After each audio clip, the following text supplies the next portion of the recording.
Good morning विद्यार्थी मित्रों। मैं पटेल नीलम कर्णावती विद्यालय में आप सभी का स्वागत करती हूँ। कक्षा 10 चैप्टर 9 वन और वन्यजीव संसाधन, जिसमें आज हम गेंडा परियोजना के बारे में जानकारी प्राप्त करेंगे। यह परियोजना एक सिंघी भारतीय गेंडे के संरक्षण के लिए बनाई गई है। जो गेंडा परियोजना है, इसमें किसकी रक्षा होती है? एक सिंघी भारतीय गेंडे की रक्षा होती है। उसके संरक्षण के लिए यह योजना बनाई गई है। भारत में अधिकांशतः गेंडे असम राज्य में पाए जाते हैं। अधिक असम राज्य में ही देखने को मिलते हैं। तदुपरांत पश्चिम बंगाल के सुंदरवन में भी इनकी मर्यादित संख्या मिली है। सुंदरवन में भी ये पाए जाते हैं। भारत राइनो विजन 2020 की व्यू रचना के अनुसार भारत में गेंडों की संख्या 3000 तक पहुंचाने का लक्ष्यांक रखा गया है। 3000 तक गेंडों की संख्या हो जाए, ऐसा लक्ष्य रखा गया है। एक सिंघी भारतीय गेंडा असम में ब्रह्मपुत्र के दलदलीय क्षेत्रों, बंगाल में सुंदरवन के क्षेत्र में यह पाया जाता है। यह कहाँ पर पाया जाता है? असम में ब्रह्मपुत्र के दलदलीय क्षेत्रों में तथा बंगाल के सुंदरवन में देखने को मिलता है। इसके सींगों में से दवा बनाने के लिए इसका शिकार होता है। जो इसकी सींग होती है, उसमें से दवा बनाने के लिए इसका शिकार किया जाता है। यह तृणाहारी जीव है। संरक्षण के प्रयासों से इसकी संख्या बढ़ी है। इसके बाद क्या है? घड़ियाल परियोजना। मीठे पानी में पाई जाती मगरों की यह प्रजाति 1970 के दशक में लुप्त होने की कगार पर थी। यह क्या है? एक मगर की प्रजाति है जो 1970 के दशक में लुप्त होने की कगार पर थी।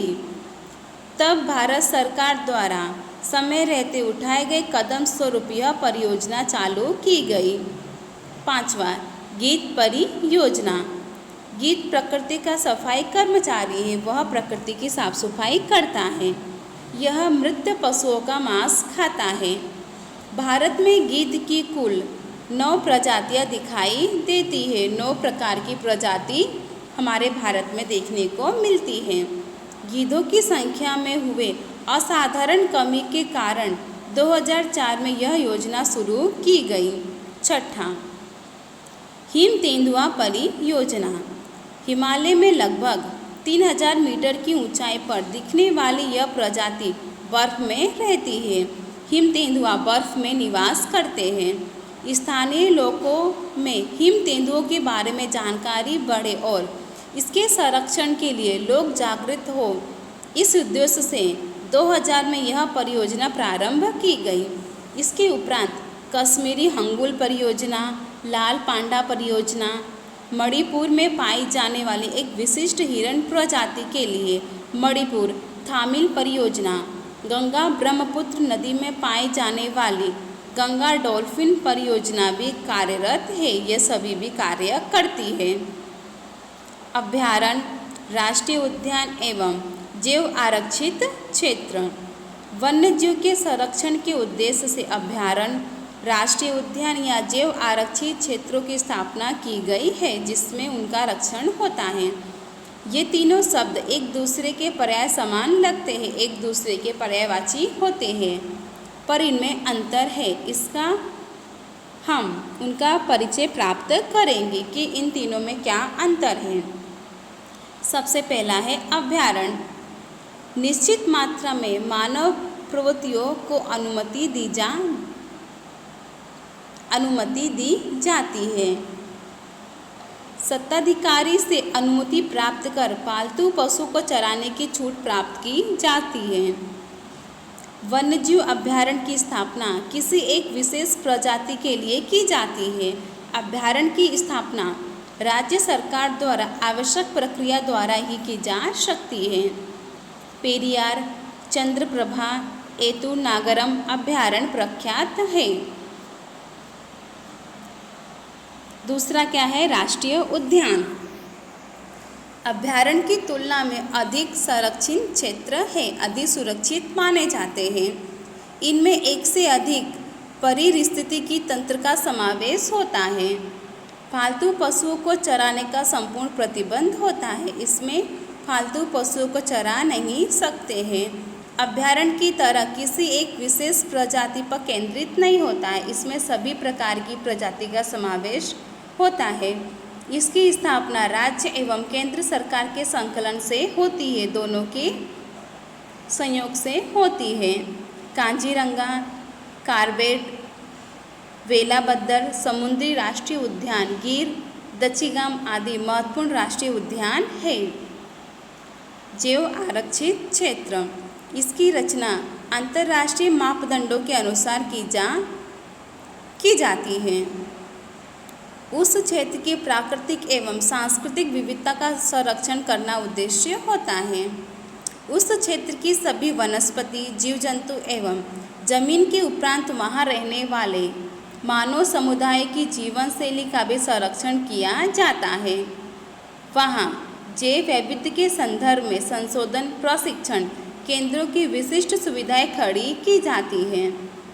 इस तरह घोषित क्षेत्रों में तमाम प्रकार की बाहरी मानवीय गतिविधियों पर संपूर्ण रूप से प्रतिबंध होता है। इस क्षेत्र का औसत क्षेत्रफल 5000 वर्ग किमी से अधिक बड़ा होता है। नीलगिरी, मन्नार की खाड़ी, ग्रेट निकोबार, सुंदरवन, पंचमढ़ी आदि देश के महत्वपूर्ण जैव आरक्षित क्षेत्र माने जाते हैं। गुजरात में कच्छ के रेगिस्तान की विशिष्ट पारिस्थितिकी संरक्षण के उद्देश्य से वर्ष 2008 में इसे जैव आरक्षित क्षेत्र घोषित किया गया है। विकास की प्रक्रिया अनिवार्य है। जो हमारे विकास की प्रक्रिया होती है वह क्या है, अनिवार्य है। परंतु साथ साथ हम समग्र जीव सृष्टि पर होने वाले दुष्प्रभाव के प्रभाव का भी आयोजन के दरमियान ख्याल रखें, यह जरूरी होता है। कोई भी एक प्रजाति जब संपूर्ण नष्ट हो जाती है या संकटग्रस्त होती है तब भोजन श्रृंखला में होने वाली रुकावट के परिणाम अधिकांशतः दूरवर्ती होते हैं। समग्र भोजन श्रृंखला में प्रत्येक जीव जंतुओं की एक निश्चित भूमिका है। यह कोई जीव नष्ट हो तो समग्र ढांचे पर भारी विक्षेप पड़ता है। भोजन श्रृंखला में से एक भी सजीव दूर होने पर लंबे समय में इसके परिणाम स्वरूप समग्र नैसर्गिक तंत्र टूट जाता है। मनुष्य तक ये प्रभाव देर से पहुँचते हैं। इससे आज हम अधिक सजग नहीं हैं। जिन पर्यावरण संकटों का हम सामना कर रहे वे दशकों पूर्व दिखाए गए लापरवाही का परिणाम है। आने वाले कल को अधिक उज्जवल बनाने के लिए आयोजन पूर्वक विकास करें तो कोई समस्या नहीं आएगी। पर्यावरण के साथ का मैत्रीपूर्ण व्यवहार आज की नितांत आवश्यकता है।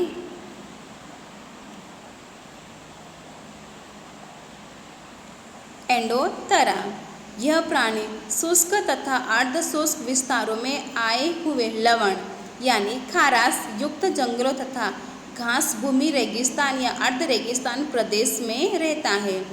गुजरात के कच्छ जिले के छोटे एवं बड़े रेगिस्तान में बन्नी तथा नारायण सरोवर अभ्यारण्य में इसकी बस्ती पाई जाती है। सियार से थोड़ा ऊंचा, भरावदार गोल मुंह, ऊंचे कान से यह पहचाना जा सकता है। छोटे कद के पक्षियों एवं प्राणियों का यह शिकार करता है। इसके पदचिन्हों पर से इसकी उपस्थिति जानी जा सकती है। डुंगांग, यह एक विशिष्ट जलचर है यानी जल का प्राणी है जो भारत के पश्चिमी समुद्र किनारे पर वर्तमान में कम संख्या में देखने को मिलता है। वर्तमान में इसकी संख्या कम हो गई है। इन क्षेत्रों के सिवाय इसकी बस्ती अफ्रीका के पूर्व किनारे, दक्षिण पूर्व एशिया के समुद्र किनारे और ऑस्ट्रेलिया के उत्तर किनारे पाई जाती है। इसके मुख्य भोजन समुद्री घास एवं वनस्पति है, परंतु कभी कभी यह जलचरों का भोजन करता है। इसके मांस एवं चर्बी से तेल प्राप्त करने के लिए इसका शिकार किया जाता है। एक समय डुंगांग गुजरात के खासकर सौराष्ट्र किनारे मिलते थे। आज गुजरात के किनारे ये कदाचित ही दिखते हैं।